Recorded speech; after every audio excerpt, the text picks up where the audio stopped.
Let's be real. Starting, running, and scaling a coaching business can feel exhausting. I mean, you've got the marketing, the hustling, the selling, all that stuff you didn't realize you would need to master when you decided to start a coaching business. For anything like me, you started your coaching business to change the world, to improve the lives of others while improving your own. Well, the truth is, running a business doesn't have to be as hard as many of us have made it out to seem. And you don't even have to do all that hustling stuff if you don't want to. You really can get into flow, into your zone of genius, and get back to the work you were sent here to do. But you have to ask for help. You have to be willing to work in new ways. You have to be willing to open up your mind to mentors who might be doing it differently than you've ever considered. And you have to be willing to actually implement new ways of thinking and running your business. If you're up for that, stay tuned. I'm Hanna Hermanson, your certified coach, international speaker, author, and yes, the founder of Dream Life is Real Life and the host of this show. And I've been able to help hundreds of coaches build, scale, and enjoy their online businesses. Essentially, make their dream life their real life. And if you'd like help improving your business life and get your coaching business to the next level, we might be able to help you. Head on over to dreamlifeisreallife.com/show to get all the resources and episodes that we talk about in this community. You can join our Facebook community, you can find me on Instagram, but more importantly, if you're really ready to integrate what you learn here today and on other episodes, then you'll be able to set up a complimentary 10-minute chat with my team. Again, at dreamlifeisreallife.com/show, no strings attached. We love getting to know you and seeing what are the right next moves for you. But now let's get on to the show. In this podcast, you'll find the real people, concrete tactics, and weekly motivation and inspiration to make your dream life and business real. I started this podcast to bring you the role models that I never had. We talk to successful entrepreneurs, freedom seekers, business owners, and people living life on their own terms. To be a true leader, to create the legacy you desire, and to live in alignment, you need a tribe lifting you up. And I've made it my mission to be your tribe, to bring them to your ears at least, because after all, we are all in this together. Now, let's cue the music. All right, you guys, today is so special. We get to hang out with my good friend, Alex Starr. A little bit about Alex before we get into the meat here. Alex is an AmeriCorps alumni, entrepreneur, and former wildland firefighter whose writings and podcast, Rewrite the Rules, have reached thousands of people around the globe. He currently lives in Austin with his fiance, Ashley, and fierce dog, Macy. And he has a brand new book out, Rewrite the Rules, which I just finished and I cannot stop talking about. So we're talking about it today. Thanks for being here, bud. Yes. Nice. I'm just happy that you don't finish books, but you finished mine. I don't. I usually have like 3 Did you get bored at a time. Yeah. Oh, okay. Yeah. And if I feel like I'm not great at books that are just fun, like I feel like I'm not getting something out of it and it's not impacting me, I'm like, I'll come back. So you don't read fiction at all? Not if it's like I'll read fiction like the Monk Who Sold His Ferrari. Right. That's Robin Sharma, I think, or yes. whatever it is. Where it has so no 50 Shades of Grey. Okay. Okay. Well, I have read that. Like, I did read that in college and I finished it. So great example. However, I blew through this book, because I was getting so much out of it. I mean, I texted you during the first chapter of like, this is just speaking directly. I printed that text out, by the way. I'm picking it up at Walgreens today. Put it in your warm fuzzy file. I'm just going to put it on my wall to like keep me motivated, like to keep getting the book out as much as possible. Cause that text. I mean, I know you've been working on this for years. So let's go back to really this why. And I think I'm, maybe one of the people who is helping you see that this is going to make a big impact in a lot of people's lives. But where did this all start? I know there's been journals. I know there have been, writing camps that you've put yourself into. But talk about where this inspiration, if you will, or decision to make it a book came from. I mean, the book itself, I mean, the message behind it started, I think, when I graduated college. And I think like most people, I went through the motions of what you're just kind of told to do, and you go to high school. From there, a lot of people are told to either get a good job or to go to college. Those are usually the two options that are presented to you, right? Mm-hmm. From really, like, my parents are great people. I love them to death, super well-intentioned, but like, we're all just caught up in what the system kind of dictates as your next steps. And so I think from there is when I chose AmeriCorps. And then that's what really opened my eyes to all these different people and these different experiences. And I just kind of from there, that 1 year was so pivotal in my life because it's like, I just got addicted to the fact that I don't have to go get a regular 9-to-5 job. Cause that was my main like prerogative, was just not to, I didn't want to do that yet. And that's what led me to firefighting.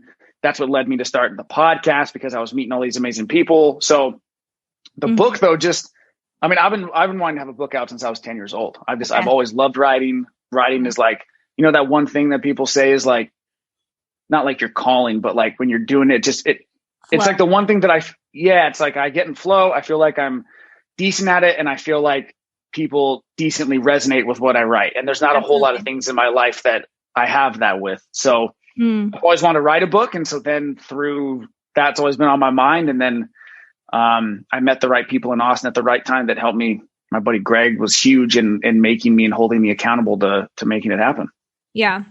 Yeah, no. And I love it. I do think that you have a natural ability to captivate. Like I said, I felt like we were in conversation. We've had lots of real conversations, but like this book, I was like, yes, dude gets me.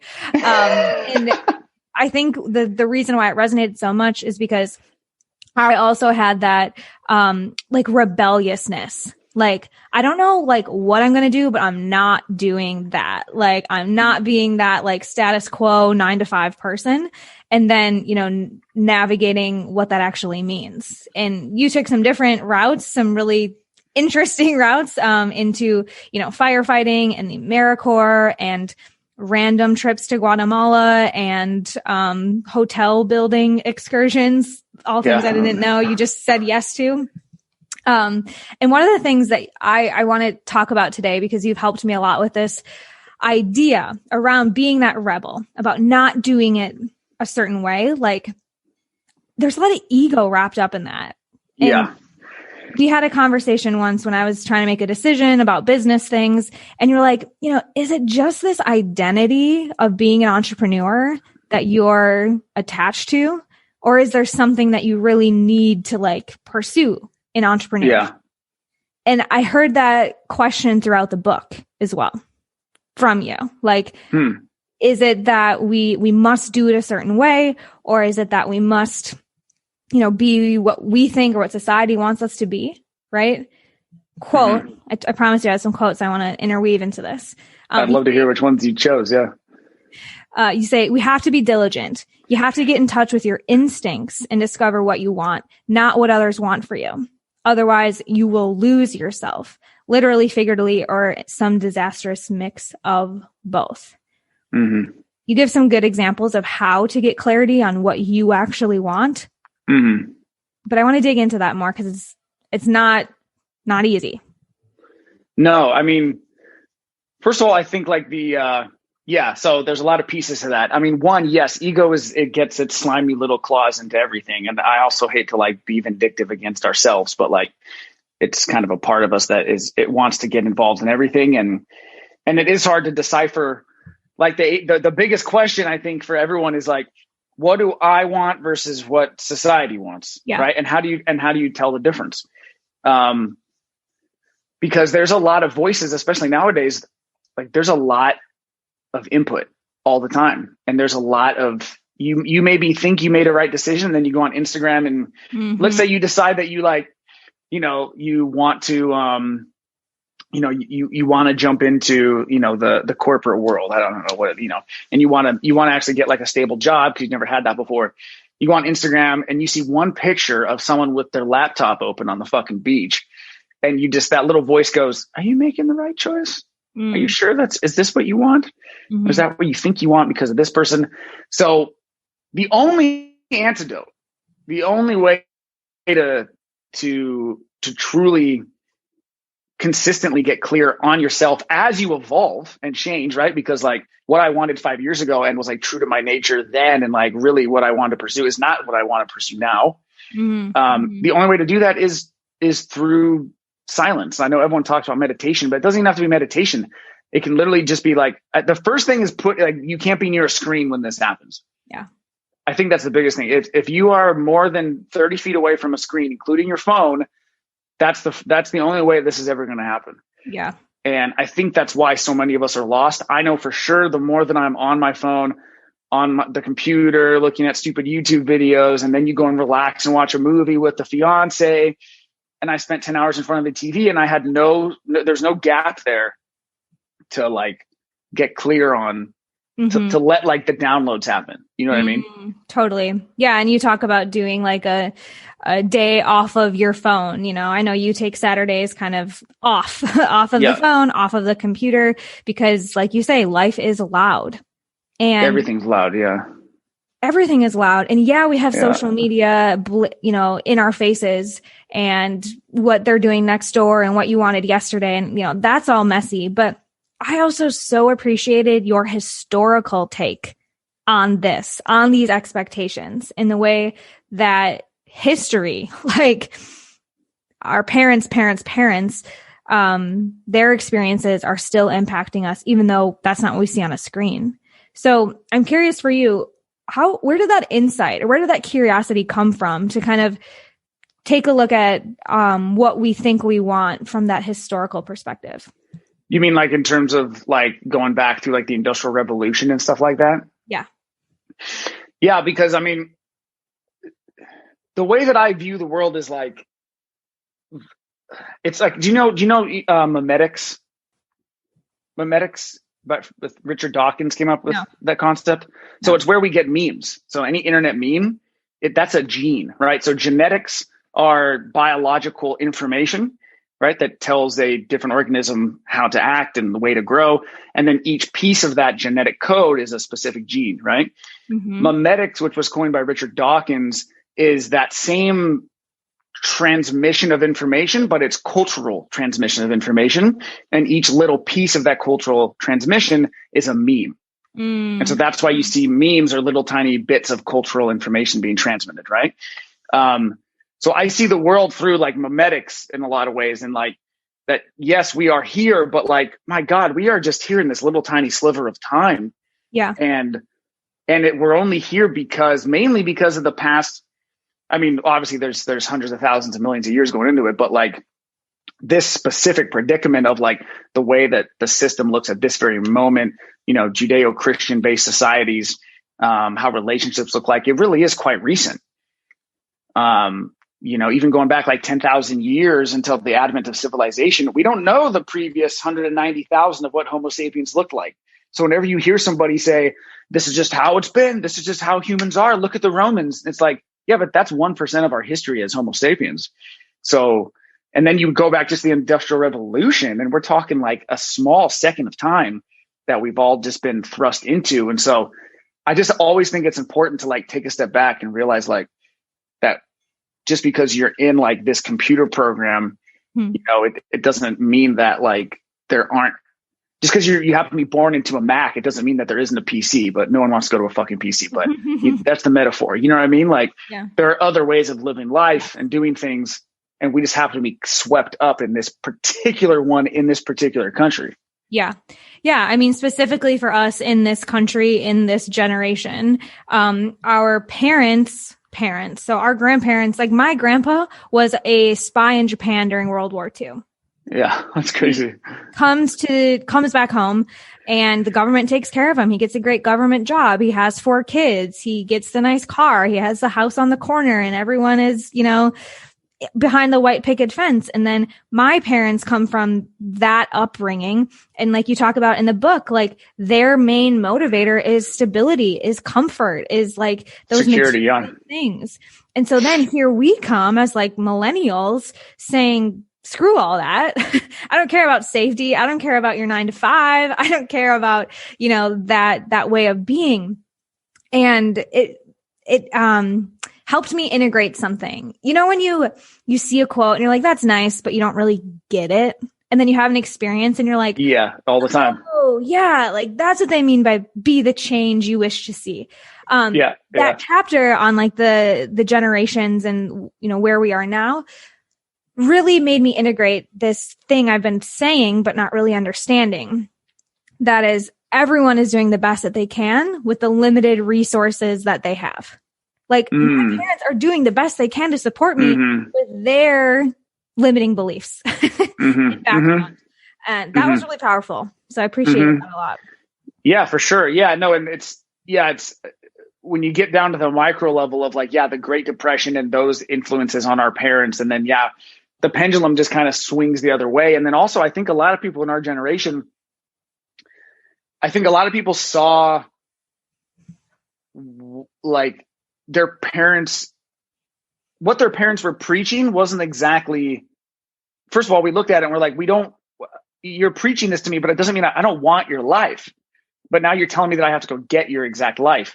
And at the same time, the internet was happening and we were able to actually see all these other possibilities and everything expanded. And our parents, God bless them, you're stuck in kind of the confines of where you grew up a little bit and what they think is possible. So it's like, it's legitimately impossible to get some people's mindsets. It's like, you can't teach an old dog new tricks. And sometimes you just like, there's this, it's so ingrained that like, no, you're 9 to 5, you work for 30 years and you retire. You 9 to 5, work for 30 years, invest and retire.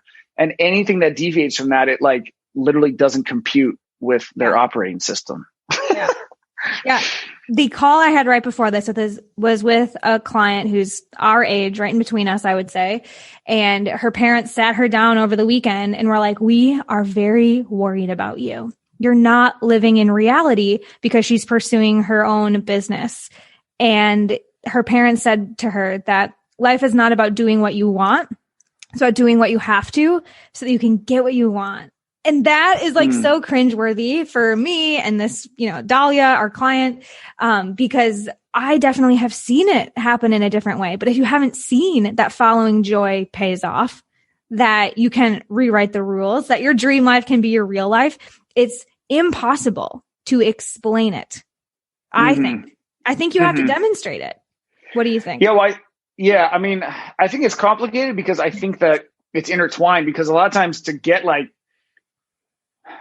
it's like just seeking joy for the sake of joy is just going to be like a hedonistic, pit of nothingness at the end of the day, because you didn't struggle to get there. So I do agree with the sense that like you kind of have to struggle and do what you have to do in order to get what you want, but you also need to do what you want in order to make the struggle worthwhile to get what you want. So they kind of intertwine, I think. And then, I had another point at the end there. Now I forgot it. I had a good point there. Maybe it wasn't a good point, but I had a point that I now forgot. Well, maybe it's less about following joy than like seeking to fill that purpose, like you talk about finding what your purpose is, living on that. That's what I was. Yeah. So I think a lot of the stuff, once again, like the mimetics thing, where this is all coming from is like the Puritan, like anti-pleasure, don't talk about sex, we eat this type of food. Just there's that kind of like mentality that like, life is a struggle, but I think like some people take in the sense that life is only a struggle, and that to pursue any type of pleasure now makes you the devil. I think that's where a lot of it stems from, not to bring like too much religion into it. Yeah. But I think there's just a lot of that still that like seeps in through the corners. And it makes you almost feel guilty for wanting to do something that you enjoy, right? And to do something that you actually find meaningful is kind of living in a fantasy land, kid, is kind of what you think in your head. Yeah. But it doesn't have to be that way. It doesn't, there's certainly so many cases of that, but they're so small and few in between, you don't really hear about them. So it's harder to validate it to yourself, because most things that you read about in the mainstream media and stuff like that aren't those types of circumstances. They're just more the normal stuff, normal path. Yeah. And this connects to a question that the book left me with, to be honest. Okay. The question I've left with is, what am I chasing? And I'm going to drop another quote here because, like, is it the like Instagram life, like we were talking about? Is it our parents' approval? Is it money? I know you talk to people that just kind of like given up money. And this is something you quoted in the book. If you find your purpose and live it every day, I promise it won't matter how big your house is or how nice your car is, because no thing can change the completeness you feel from living your purpose. I'm unclear what that really feels like. Really living my purpose. Like, maybe I'm just questioning it. But I'm curious for you, having tried on lots of purposes, tried on lots of ways of being or goals. How do we know? Like, what is the byproduct, or what is the evidence that we're living on purpose? That's a great question. I think progress, at least for me, it's just making progress. I think searching for like a true purpose can be somewhat futile, at least for me. Futile, however you pronounce that. But whenever I'm like making progress towards something that I at least find meaningful, then I find a lot of purpose in that. Like, for instance, I didn't really want a dog. At the beginning of this year, I didn't want a dog, and we didn't have a dog. By March, my fiance convinced me to get a dog. And then I soon thereafter was finding a lot of purpose in seeing the progress in me training her to sit. Mm-hmm. And I remember feeling that when she was like sitting, I was like, oh my God, I fucking taught her how to sit. And I think the best way to describe it is like a sense of purpose. That was through making progress on something meaningful. Mm-hmm. Yeah, I think it's a feeling. And for me, I know I always, you've called me out on this before. Like, I wait for the other shoe to drop.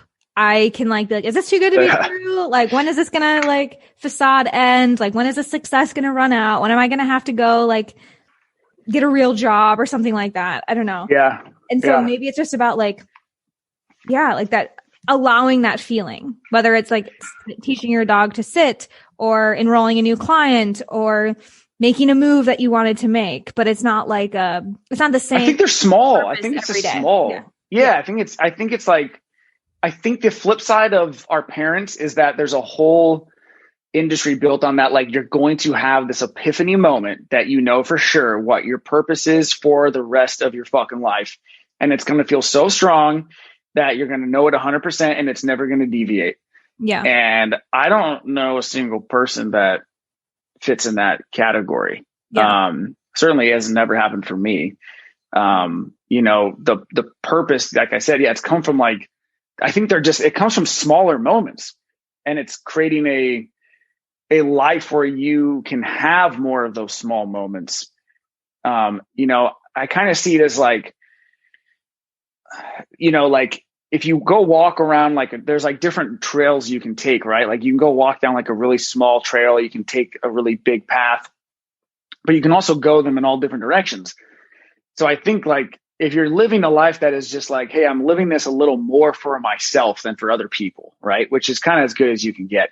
Then you're probably walking down a really wide path, but you're going the direction that you want. But it doesn't mean that like that purpose is like kind of deviating from thing to thing and interest to interest. You know what I mean? I think that's the way I look at it, at least. Yeah. The tricky thing for me as an achiever, type A, recovering like goody two. You? What? I know. Is that I'm always looking for like the finish line. This is like the perfect metaphor is running, right? Like some people can just like run to run, but I want to run to like do a race and like hit a time and like complete a thing and like do the whole like event of it. But life isn't like that. Life isn't like a race day. It's like these little moments that we decide like, this is bringing me joy. This feels in alignment. This is exciting. And not like, here's your participation ribbon for living on purpose. Everyone give her a round of applause. Yeah, I think that a lot of that, I hate to be the guy that just like tirades against like the system and the government and stuff, but I do think that a lot of that comes from like the mechanization, I guess, of humans in the past 150 years and becoming like those cogs and machines. And so a lot of us are valued off of productivity and efficiency, as opposed to how much you can make somebody else laugh, or like how good your smile is. Like, who the fuck, what good is that in the fucking marketplace? Get off my floor making my piggy banks for people in China. You know what I mean? So I think a lot of us are trained to like, what's the output? Am I being effective? Am I being productive? Am I being efficient? And if not, then it's probably not worthwhile, because that's what the system and the market tells you. You know what I mean? Yeah. Yeah. I can't remember the exact quote, but you say something like, you think that your perception of the most successful people are the ones who know themselves, who are in alignment with themselves, and then found a way to match the current economy or industry. Right. Yeah. Like you got to play the game in some way, right? You got to. Right. Yeah. It's like, I mean, Apple Jobs is always the classic example, but you can choose anyone. Like, comedians always come up for me as people. Like, I have a few comedian quotes in like Bill Burr and Ricky Gervais, because like they're them. Like comedians really like resonate, I think, with a lot of people, because like they are like the antidote to the PC culture and just, the way that where you all kind of put on these facades. Like, man, I think Ricky Gervais, like that's kind of Ricky Gervais, except for Ellen DeGeneres, besides her. But Ricky Gervais and those people, like, they are being themselves, but then they found a way to be 100% themselves and then mesh it in with the system, and they're millionaires. So they found a way to like use themselves and use the system to maximize themselves. And I think that's a really, I think we're getting closer now with the way society is going in the internet, that more and more people can do that. But I think before the past 20 years, I think you had to kind of get in your box and stay there. Yeah. Yeah. There is definitely opportunity to be yourself as like a living with influencers and creators, like anybody. My buddy, this is a perfect example. My buddy, go to Real Tim Cannon on TikTok. Okay. He's a buddy of mine since I was like in second grade, and he went to Hollywood to try and be an actor like 3 years ago. He was doing, he was in a few commercials, extra spots on Will and Grace, but he was just kind of doing that grind. He would literally worked at a coffee shop, like the whole 9 yards of what you think of as someone trying to make it as an actor in Hollywood. And 3 years, nothing really panned out the way he wanted it to, right? Because like there's a ton of gatekeepers, and it's a whole like massive system and bureaucracy that you gotta get through and get really lucky to get through or know somebody, right? It's a lot. So anyway, COVID hits. He goes back home to live at his parents' house because nothing's open in LA. There's no acting jobs anyway. So he goes back there, starts making TikTok videos at the beginning of last year, because he does comedy acting. So he starts making these funny TikTok videos. He went from 0 to he's had almost 300,000 followers he did it in the first like 4 months was the majority of them. And now he slowly climbed. So within a year, he has 300,000 people now that are actively following him. And that's it. That's the definition of like the new world, the new economy, and the new potential for possibilities is exactly that. As a creator, as someone who he makes silly videos. They're hilarious.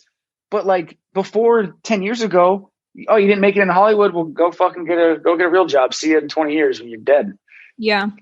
Yeah. Well, I feel like that's kind of your ethos with the book. Like rewrite the rules, like know yourself, know the game, and then play accordingly. Yeah. That's a really good way to put it. Yeah. Thanks. You can make a t-shirt that says that on the back or something. So obviously, there's lots of great stuff in the book about finding like what is your purpose and living intentionally. But there's also a really big section about your network, right? The people you surround yourself with.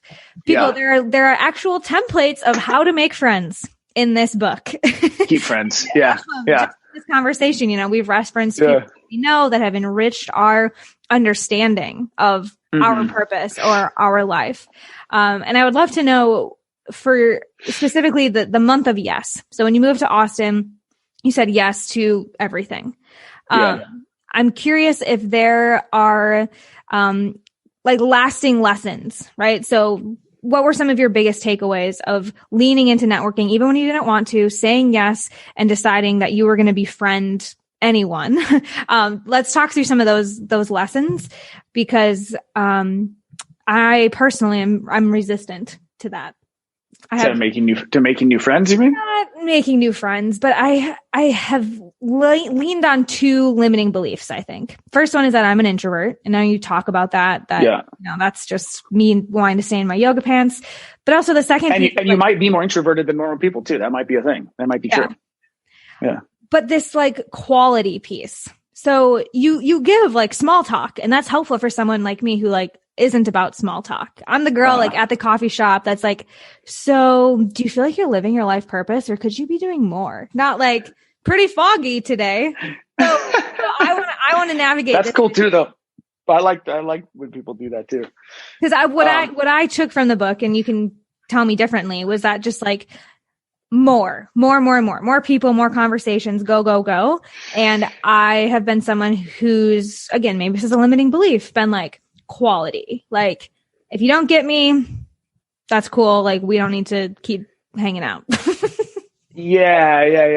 I don't think that's terrible either. I don't think it's really either one. I think the main point of that chapter was to just to stress the fact that like biologically you will have a better life no matter what you're doing, and you'll be able to live your dream life or rewrite the rules better, and you'll be happier while you do it by just having good relationships in your life. And maybe that's 4, maybe that's 2, and maybe that's 20. Like seriously, everybody's different. I just happen to be predisposed to wanting to keep a lot of friends in my network. Yeah. But my fiance is totally satisfied with having 3 really good friends. You know what I mean? Like, I really think everybody's different with that. And we shouldn't, kind of like I mentioned in there, it's like, I know people that are way more extroverted than me, and I try not to compare myself to them at parties and stuff, because they talk to I have a buddy, Adam, that's you talk to anybody for an hour. And I talked to you for 10 minutes. I'm like, I'm fucking exhausted. I'm gonna make the rounds, as you say in the book. That's I'm gonna make the rounds. Yeah. That usually means I'm gonna go get another beer. Yeah. But I think it's just simple in the sense of like, you make good friends and then keeping good friends. I think that's where it gets hard for me. It gets hard for a lot of people, is like just keeping in touch with people that you care about. Like that will make your life better. And in a selfish way, it'll also like open up more avenues and more potential for things you want to do in life. Like I don't have any special skills, really. I really don't. I think I'm okay at writing, but a lot of the stuff that's come into my life. You can make a dog sit. Come on, dude. You're selling yourself short. Make a dog sit. Half the time. But a lot of the good stuff, I just realized a lot of the good stuff that's coming into my life was because of the people that I kept in it. And I just think it's so important. And it's statistically, scientifically like backed up too, that it is the most important thing to your happiness without a doubt. And I'll vouch for you. You are the type of person who always answers the phone, replies to texts. And, I think that we've seen each other in real life, but I think it's so powerful now more than ever to be conscious about that. And you're a great example of like being far away or not seeing each other all of the time, but still like being there. And I think I'm losing that. I absolutely am losing that. Like I don't always answer the phone. I don't always text people back. I like to make excuses for why I'm not going to be at your wedding or your bridal shower. But I think, what I'm taking away from that is like, for me, I need to be more intentional about, maintaining the relationships that I do have. Yeah. I don't think I've ever regretted. I don't think people have ever regretted calling somebody, like if you call somebody and talk to them for 10 minutes, I've never regretted that before. You know what I mean? but I've definitely sat there and thought about and regretted the fact that I forgot to call this person back, or Right. man, I need to. But I've never actually regretted calling or texting somebody just to stay in touch with somebody, you know? Right. And at the end of the day, you're going to regret the shots that you don't take. Right. Yeah. And you're going to that shit. And I think the biggest thing about relationships is like, especially nowadays, it's so easy not to send the text. It's also easy to send the text, and that shit compounds over time. Yeah. So quickly. And so if you're looking around and don't have a lot of friendships now, or you just want to expand your friendships or whatever that looks like, it's probably because the past few years you haven't been putting in the effort to maintain them. Yeah. And we're all waiting for the other person to reach out to us. Yeah. You know, I can't tell you how many times I've texted somebody, and I thought that they were going to text me first, and they didn't, but then we ended up hanging out and we're good friends, but it's just because we're all waiting for the other person to text us first. Absolutely. Absolutely. Everyone's sitting in their rooms watching TV, just like, oh, maybe they'll text me. And then 2 years go by and you're still watching Netflix. Yeah, for sure. Well, I will tell you that my word for this year is collaboration, because I definitely see the value in strategic partnerships and team and friendship too, I guess. Yeah. There you go. This conversation is shedding light on, like, I just like books. I want my people to be productive. I want it to be beneficial in some way. Yeah. I mean, that's the point of relationships, is to be beneficial. I think sometimes I get this in my head sometimes too, where it's like, if I talk to someone for a half hour and I could have been doing something else that was, once again, like more productive, more efficient. It's like this little voice that's like, well, is it really worth that time? Because once again, it's like that very focused thinking on like productivity, efficiency, and money. Yeah. Absolutely. Good stuff. I do want to switch gears and put you on a different hot seat here. You've thought since you were 10 that you want to have a book. I know you've been, doing interviews and collecting experiences for your lifetime to put this book together.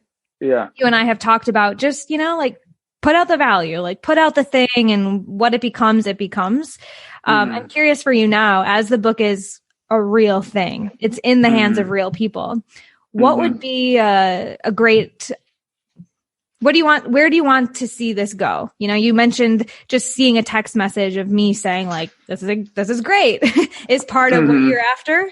But where are you hoping that this book goes or takes you? I want to have 300 reviews on Amazon, and I want it to sell at least 10,000 copies is the numbers behind it. And, I would like it to take me somewhere so when I first wrote this outline with my buddy, and he does this for a living, and one of the questions they ask you when you first start the book is like, what's like the champagne popping moment? Like when this happens, how are you going to know that you made it, that you did what you set out to do?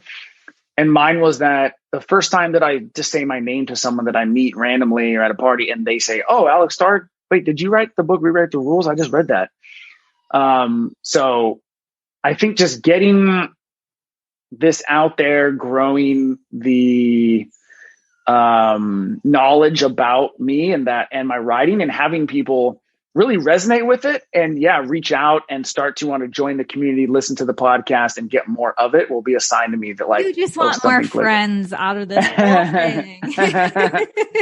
More people to call and text. I just want to have I want my next birthday party to just be like 500 people basically. Dude, that's coming up.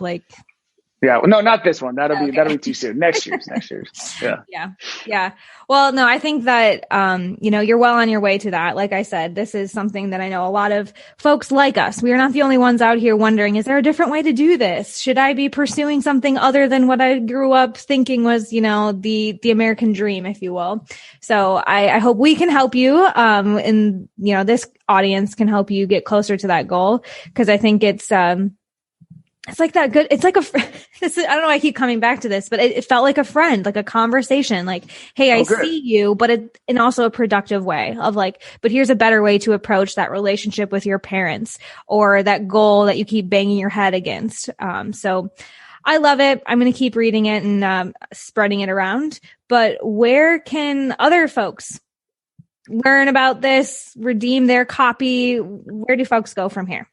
Yeah. So the book comes out. It'll be out when this is released on January 26th. Amazon, Barnes and Noble. It's called Rewrite the Rules. And then if you want to, I have the first 23 pages. If you go to alexstarr.com/rewrite the rules book, then you can get the first 23 pages, like the introduction, basically, to see if you like it, to kind of test it out a little bit. And then you can always find me on Instagram and stuff too. Amazing. We'll make sure we get those links in the show notes here so you guys can continue this conversation and go reroute the rules. Boom. Thanks, bud. All right. Later. All right, friends. I'll be back next week with another inspiring guest that will help you make your dream life your real life.